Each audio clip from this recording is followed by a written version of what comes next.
Imagine a playbook so wild it wants to roll back civil rights, axe diversity programs, and hand the government over to a single branch. Sound like a bad dystopian movie? Nope. I wish it was. Unfortunately, it's Project 2025 and it's coming for your rights faster than a Black Friday sale on oppression. Let's break it all down. Today, we're tackling Project 2025. If you've been living under a rock, this is the Heritage Foundation's shiny new plan to reshape America, or as I like to call it, make oppression great again. From LGBTQ plus rights to abortion access to good old fashioned democracy, this blueprint doesn't just threaten progress, it wants to reverse it. As let's not forget the cherry on this nightmare Sunday, Donald Trump potentially being inaugurated on Martin Luther King Jr. Day. MLK's been rolling in his grave for years, but January 20th, he might just moonwalk out in protest. Buckle up, this one's a doozy.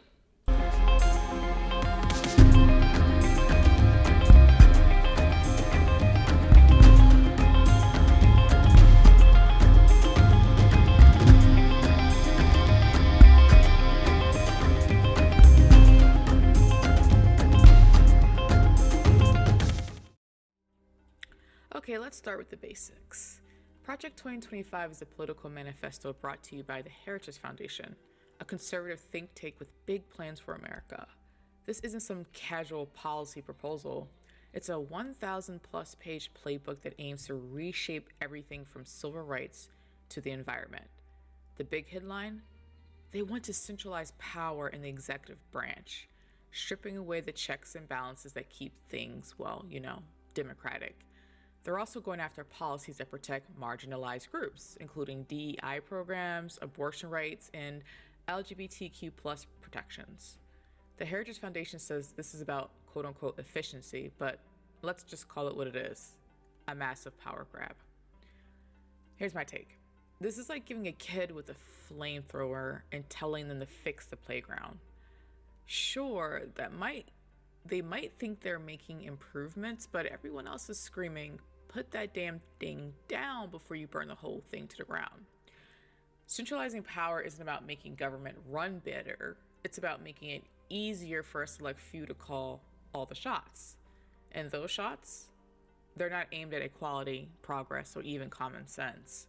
They're aimed at turning back the clock to a time when equality was just a word on a page and marginalized communities didn't even get a seat at the table. Let's hit up civil rights and the fight for equality. So one of the most chilling parts about the Project 2025 is a blatant disregard for civil rights. This plan isn't just a policy shift, it's a sledgehammer aimed at decades of progress.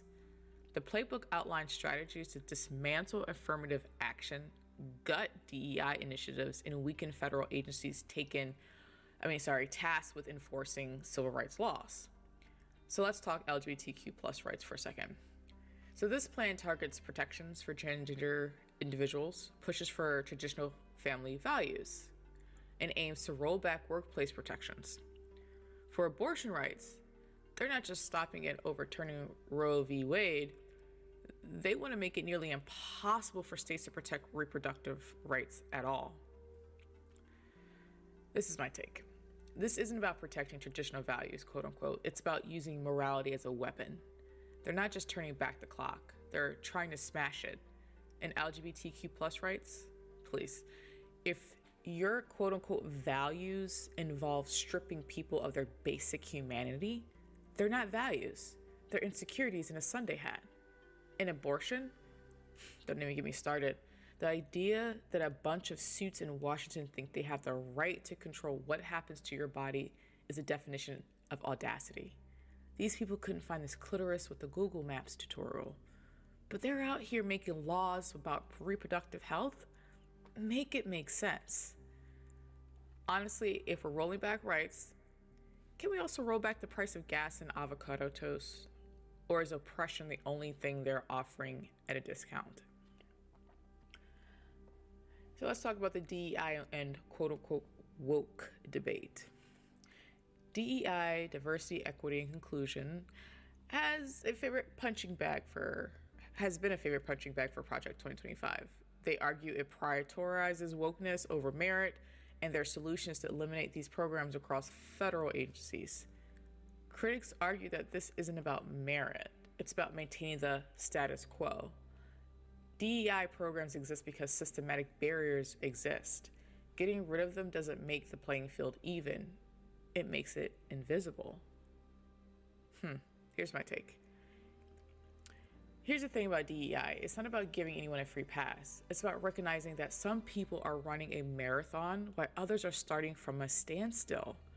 Eliminating these programs under the guise of quote unquote fairness is like canceling the Paralympics because you think it's unfair to able-bodied athletes. And let's talk about the wokeness for a second. The word has been so weaponized, it's practically a slur now. But what does it even mean? If being woke means caring about fairness, representation, and human rights, then sign me the hell up. I'd rather be woke than asleep at the wheel while the car's careening off a cliff. Next thing you know, they'll be canceling wheelchair ramps because they're unfair to stairs. Honestly, where does it end? Let's talk about the power grab in democracy for a moment, or what's left of it if Project 2025 goes through. By consolidating power in the executive branch, this plan could fundamentally reshape how decisions are made in this country. Critics warn it's a recipe for authoritarianism when fewer checks and balances to hold leaders accountable. So, democracy isn't just a buzzword, it's the foundation of everything that makes this country worth fighting for. Stripping away checks and balances is like removing the brakes from a car. It might go faster, but it's only a matter of time before it crashes. And let's be real, power concentrated in one place isn't about efficiency, it's about control. It's about making sure the people at the top stay there while everyone else scrambles for the scraps. If this plan were a movie, it'd be called Democracy: The Reckoning, and spoiler alert, the villain wins in the end. And let's not forget Donald Trump being inaugurated on Martin Luther King Jr. Day. Oh, the irony is so thick you can spread it on toast. MLK has been rolling in his grave for years now. But since Trump has been inaugurated, he might just break dance out of sheer disbelief. A day meant to honor justice and equality, hosting a man whose policies scream the opposite. You can't make this stuff up. My advice, here's the deal. Project 2025 isn't just a political plan, it's a wake-up call. Whether you agree with it or not, the fact that it's even on the table means we've got work to do. Stay informed, talk to your friends, your family, even that one coworker who won't stop sharing conspiracy theories. And most importantly, vote. Policies like this thrive on apathy, so don't give them the satisfaction. We can't afford to sit this one out, messy humans. The stakes are too high, and the rights we take for granted today could be gone tomorrow if we don't fight for them. That's it for today's episode of Truth Bombs and Messy Humans. Whether you're fired up, freaked the fuck out, or just trying to process it all, remember this: knowledge is power, and staying silent is how we lose. Hit the comments and let me know your thoughts. Is Project 2025 a bold vision for the future or disaster in the making? Don't forget to like, subscribe, and tune in next time for more real talk. Stay messy, stay human, stay loud.